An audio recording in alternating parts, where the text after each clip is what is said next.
Assalamualaikum warahmatullahi wabarakatuh.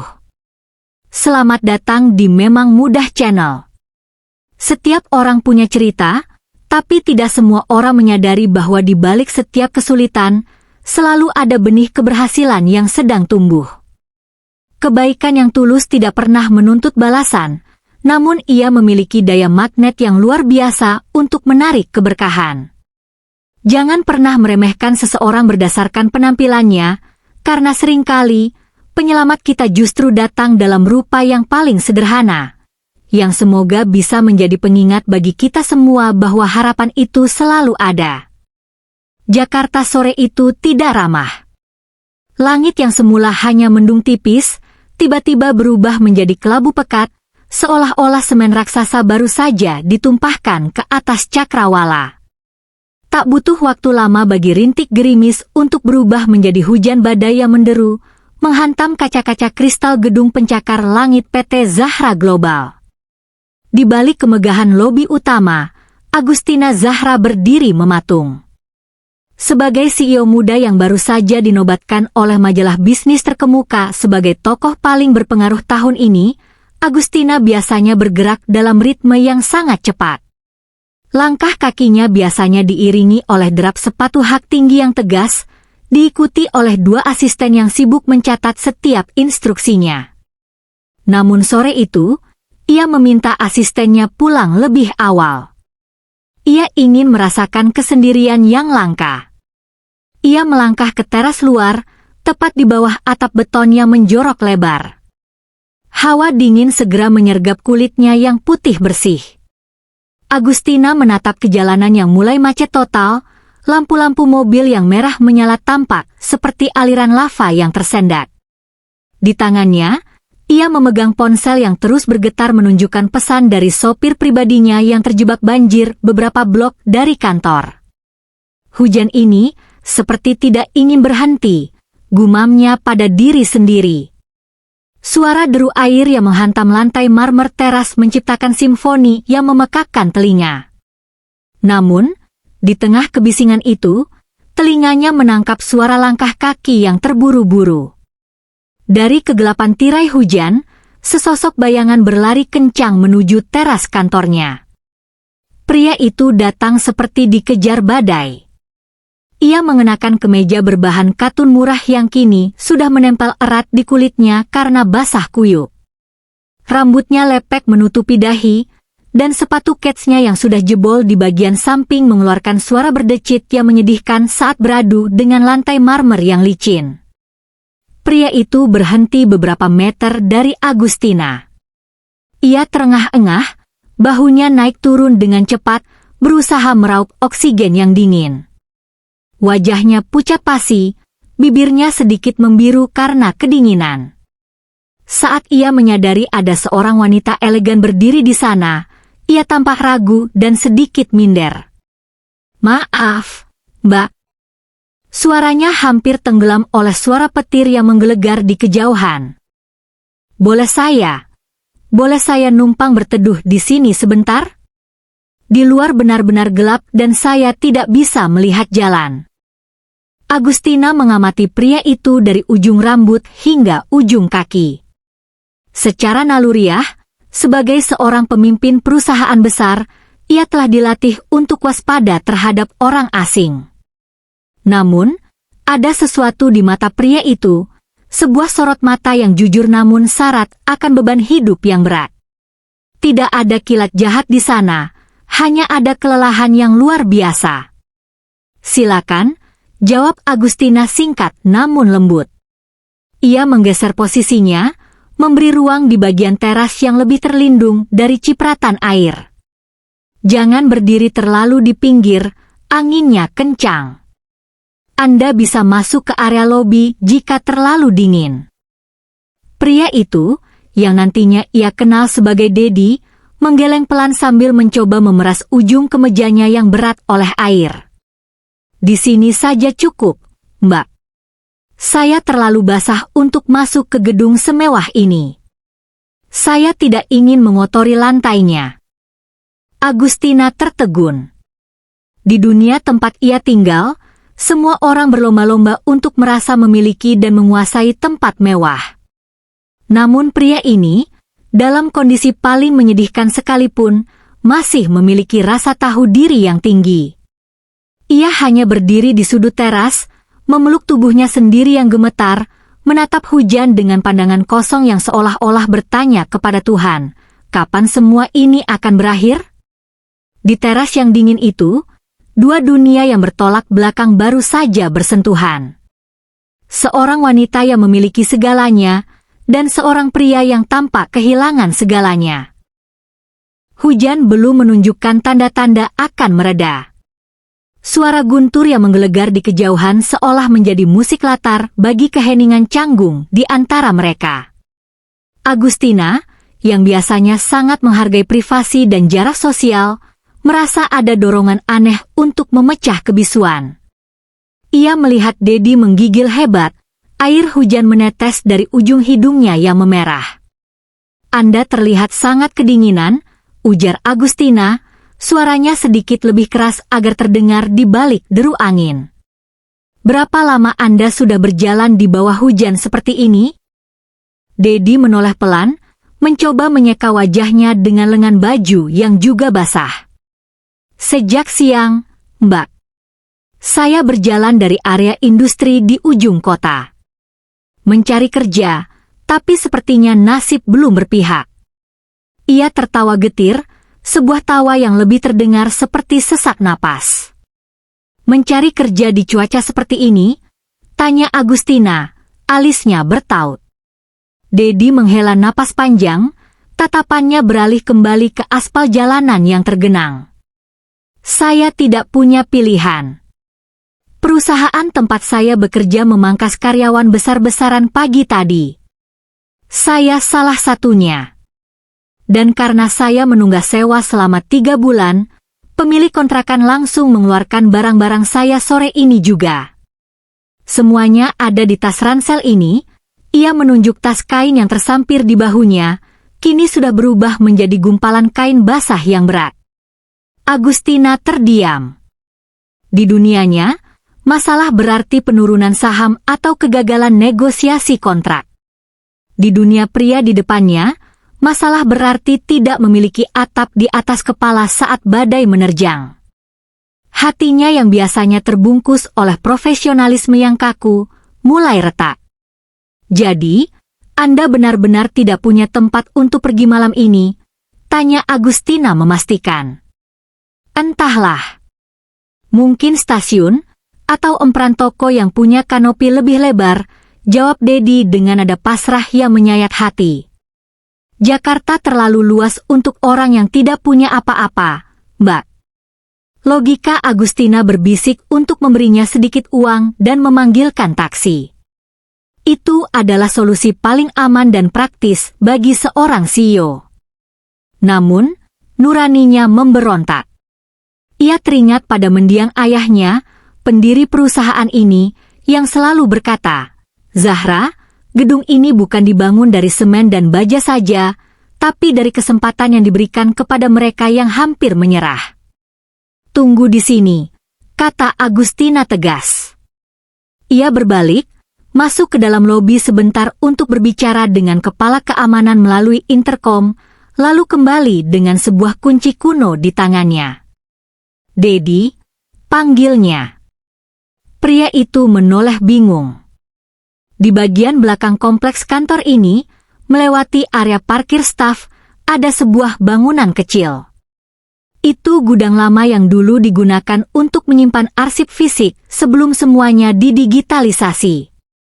Tempatnya sudah dibersihkan bulan lalu karena rencana renovasi yang tertunda. Ada ranjang lipat, kamar mandi kecil, dan listrik di sana. Dedi terpaku. Ia memandang kunci di tangan Agustina seolah itu adalah bongkahan emas. "Anda bisa tinggal di sana untuk sementara," lanjut Agustina. "Ini bukan hotel, tapi ini kering dan aman. Anggap saja ini tempat persinggahan sampai Anda menemukan pekerjaan baru. Saya tidak meminta bayaran, saya hanya meminta Anda menjaga kebersihan dan tidak membuat keributan." Mata Dedi berkaca-kaca. Ia ingin bersujud, namun rasa hormatnya menahan dirinya. Mbak, saya tidak tahu harus bicara apa. Anda bahkan tidak tahu siapa saya. Bagaimana jika saya orang jahat? Agustina tersenyum tipis, sebuah senyuman yang jarang ia perlihatkan di ruang rapat. Orang jahat biasanya tidak meminta izin untuk berteduh. Mereka akan langsung mengambil apa yang mereka inginkan. Pergilah ke sana sebelum Anda jatuh sakit. Dedi menerima kunci itu dengan tangan gemetar. Saat itu, Agustina tidak menyadari bahwa keputusan spontannya untuk membuka pintu gudang tua itu kelak akan menjadi kunci yang menyelamatkan seluruh imperium bisnisnya dari kehancuran. Minggu-minggu pertama berlalu dengan tenang.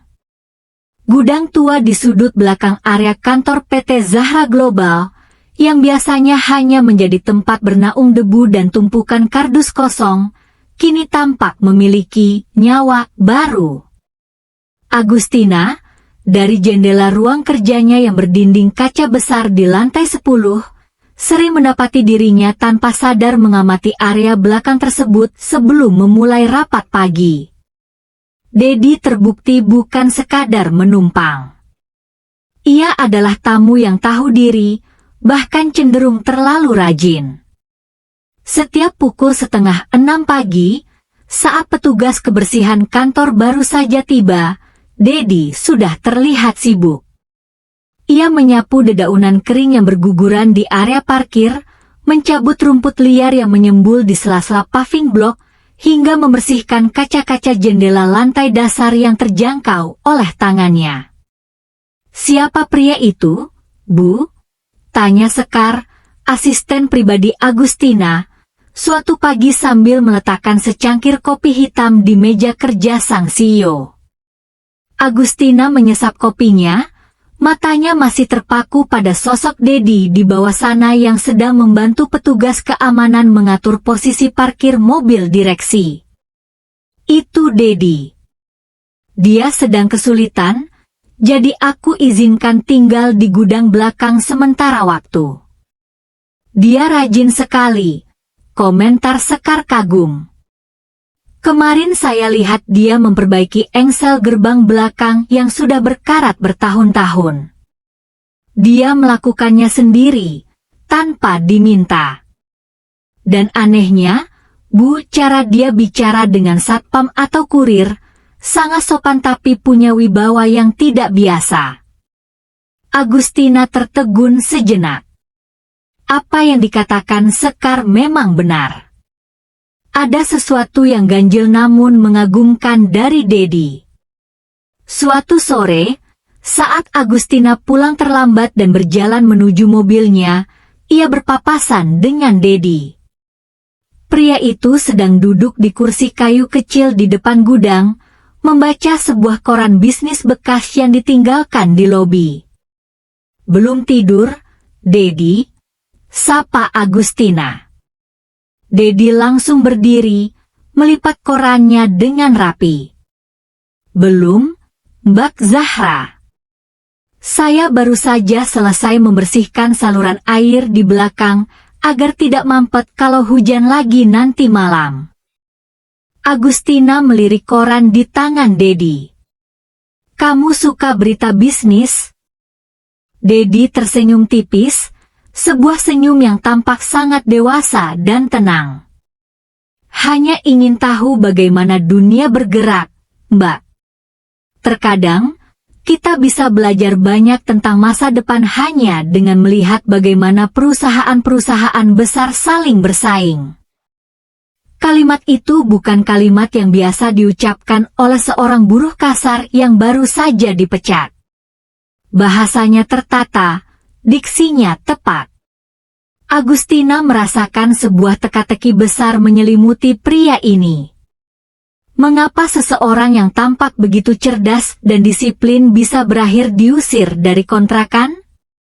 Namun, Agustina menepis kecurigaannya. Ia merasa mungkin Dedi hanyalah lulusan sarjana yang sedang bernasib malang. Ia tidak pernah menyangka bahwa di balik kemeja lusuh yang kini sudah bersih dan rapi berkat cucian tangan Dedi sendiri, tersembunyi sebuah rencana besar. Dedi memang sedang menguji dunia, namun ia juga sedang mengamati Agustina. Dari balik gudang tua itu, ia melihat bagaimana Agustina memimpin dengan empati, bagaimana ia tetap teguh meski tekanan pasar mulai menggoyang perusahaannya, dan bagaimana ia tetap memperlakukan orang kecil seperti dirinya dengan martabat yang utuh. Di bawah lampu taman yang temaram, Dedi menatap punggung mobil Agustina yang menjauh.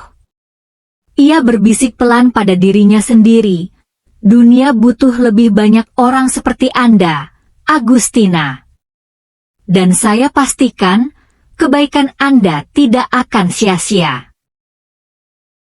Langit Jakarta yang biasanya cerah bagi Agustina, tiba-tiba berubah menjadi kelam, bukan karena hujan, melainkan karena laporan keuangannya memerah di atas mejanya. Krisis yang selama ini hanya berupa desas-desus di lantai bursa, kini menghantam jantung PT Zahra Global. Sebuah skema penipuan investasi berskala besar yang dilakukan oleh mitra luar negeri yang paling ia percayai, meledak tepat di wajahnya. Bu, investor utama kita menarik seluruh dana mereka pagi ini, lapor Sekar dengan wajah pucat, suaranya bergetar. Bank juga mulai mempertanyakan likuiditas kita. Jika dalam 48 jam kita tidak bisa menutup lubang dana ini, perusahaan akan dinyatakan pailit.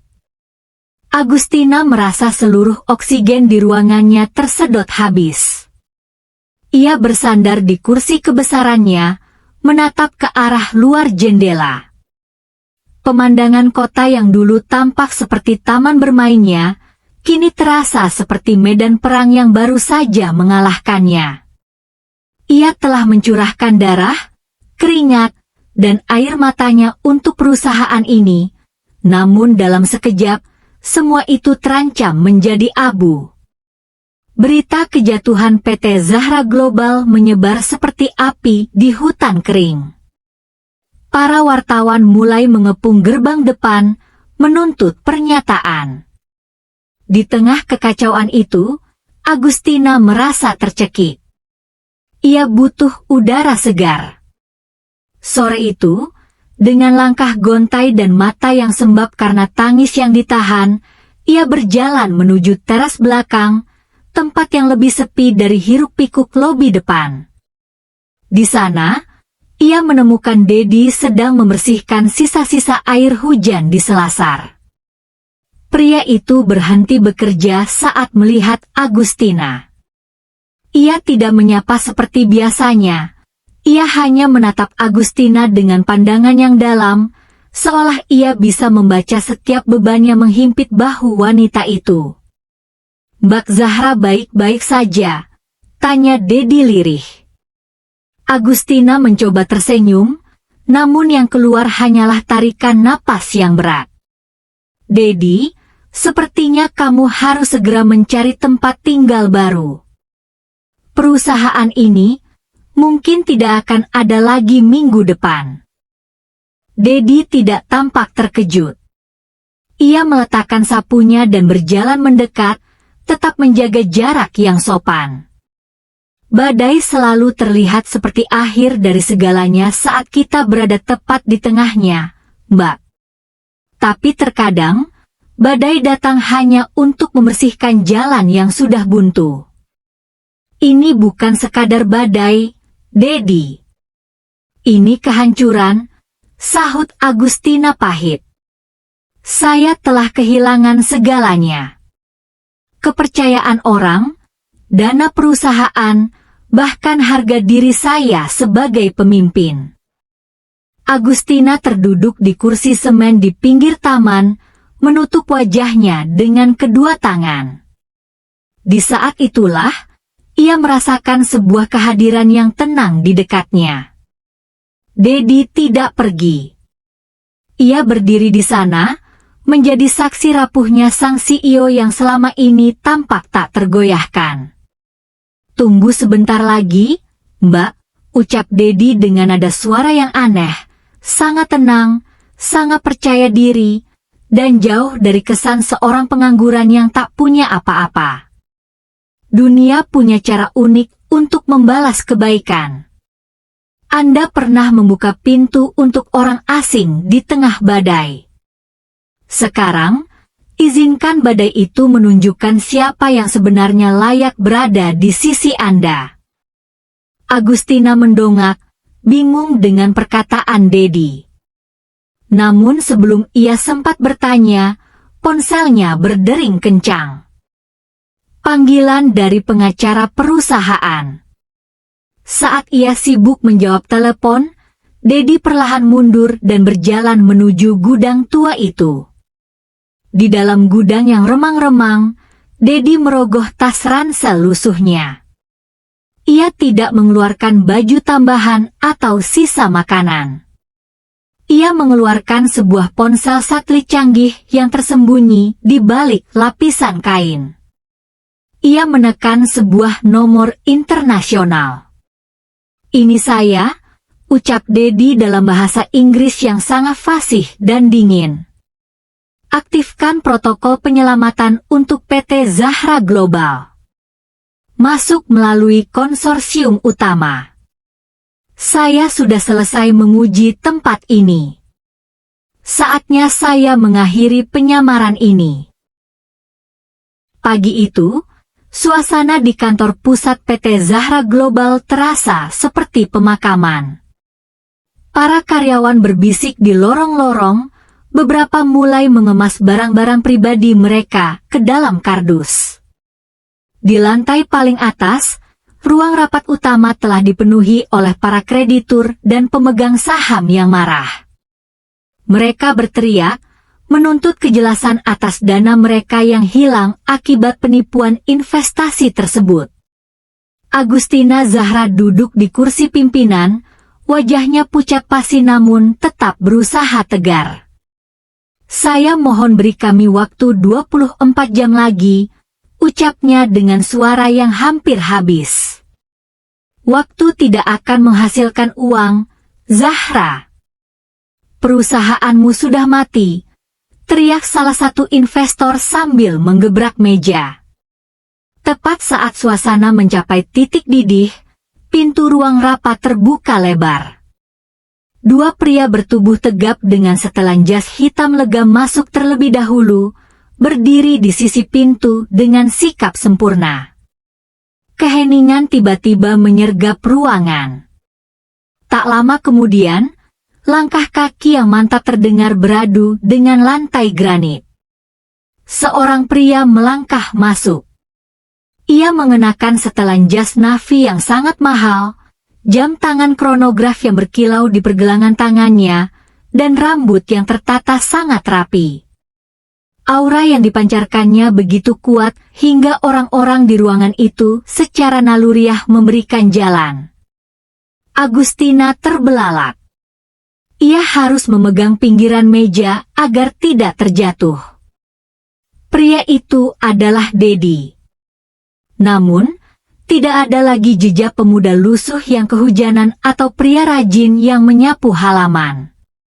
Sorot matanya tajam, penuh otoritas, dan sangat cerdas. "Siapa Anda?" "Ini rapat tertutup," bentak salah satu direktur yang panik. Dedi tidak menjawab direktur itu. Ia terus berjalan hingga sampai di depan Agustina. Ia membungkuk sedikit, memberikan senyum tipis yang penuh arti. "Maaf membuat Anda menunggu terlalu lama di tengah badai ini, Mbak Zahra." Dedi kemudian berbalik menghadap hadirin. Salah satu asistennya meletakkan sebuah koper perak di atas meja rapat dan membukanya, mengeluarkan dokumen-dokumen dengan stempel emas dari sebuah konsorsium investasi global yang sangat ditakuti. "Nama saya adalah Adrian Dedi Pratama, CEO dari Apex Capital Group. Suaranya menggelegar tenang namun mengancam. Mulai detik ini, seluruh utang dan kerugian PT Zahra Global telah diambil alih oleh konsorsium kami. Kami telah menyuntikkan dana segar sebesar yang dibutuhkan untuk menstabilkan arus kas, dan kami akan memburu para penipu itu hingga ke ujung dunia. Ruangan itu mendadak gaduh oleh bisik-bisik penuh keterkejutan. Nama Apex Capital adalah legenda di dunia finansial. Mereka adalah penyelamat sekaligus predator yang hanya bergerak untuk perusahaan yang mereka anggap layak. Kenapa? Kenapa Apex Capital mau menyelamatkan perusahaan yang hampir mati ini? Tanya seorang pemegang saham dengan suara gemetar. Dedi melirik ke arah Agustina, lalu kembali menatap hadirin. Banyak orang berbisnis hanya untuk mencari angka. Tapi saya berbisnis untuk mencari nilai manusia. Selama beberapa bulan terakhir, saya hidup di gudang belakang kantor ini sebagai pengangguran yang tidak punya apa-apa. Saya ingin melihat siapa yang masih memiliki hati nurani saat dunia sedang tidak melihat. Ia berhenti sejenak, membiarkan kalimatnya meresap. Mbak Zahra adalah satu-satunya orang yang membukakan pintu untuk saya tanpa bertanya tentang saldo bank saya. Dia memberikan saya tempat berteduh saat saya mengaku kehilangan segalanya. Hari ini, saya hanya sedang mengembalikan kunci gudang itu dengan cara yang sedikit berbeda. Agustina merasakan air mata mulai mengalir di pipinya. Bukan karena takut kehilangan perusahaan, tapi karena menyadari bahwa di titik terendahnya, kebaikannya di masa lalu telah mengirimkan seorang pelindung yang tak pernah ia duga sebelumnya. Beberapa bulan berlalu sejak drama di ruang rapat itu mengguncang dunia bisnis nasional. PT Zahra Global tidak hanya pulih. Di bawah bimbingan strategis Adrian Dedi Pratama dan kepemimpinan visioner Agustina Zahra, perusahaan itu bertransformasi menjadi raksasa industri yang lebih transparan dan tangguh. Skandal penipuan yang dulu mengancam mereka kini hanya menjadi catatan kaki dalam sejarah kesuksesan mereka. Sore itu, Jakarta kembali diguyur hujan. Namun, tidak ada lagi kepanikan di wajah Agustina. Ia melangkah keluar dari lobi kantornya, bukan untuk menunggu jemputan yang terjebak banjir, melainkan untuk menuju ke teras depan yang bersejarah itu. Di sana, Dedi, yang kini lebih sering terlihat dengan kemeja flanel santai namun tetap memancarkan wibawa, sudah berdiri menunggu. Ia tidak lagi memegang sapu atau koran bekas, melainkan 2 cangkir teh hangat yang aromanya menenangkan. Masih suka melihat hujan di sini? Tanya Dedi sambil menyodorkan 1 cangkir kepada Agustina.